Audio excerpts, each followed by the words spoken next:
Hi guys, today we'll show you how to remove the rear mudguards in Volvo XC40.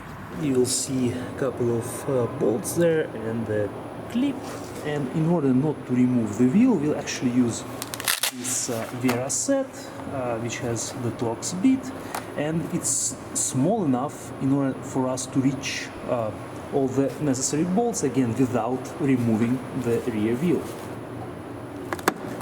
And we will also use a small flat screwdriver to pry it open.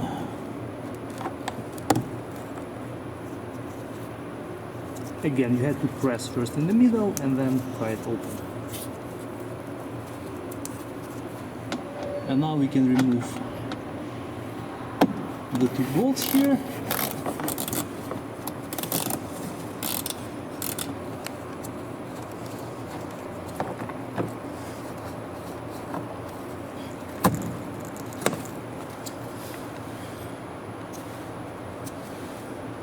Now you will need to repeat the same procedure on the other side.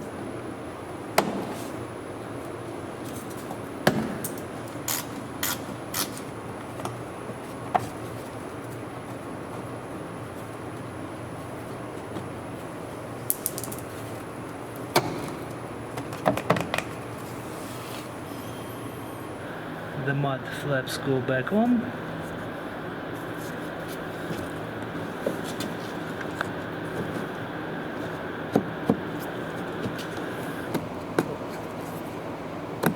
First the plug, and two screws go in as well.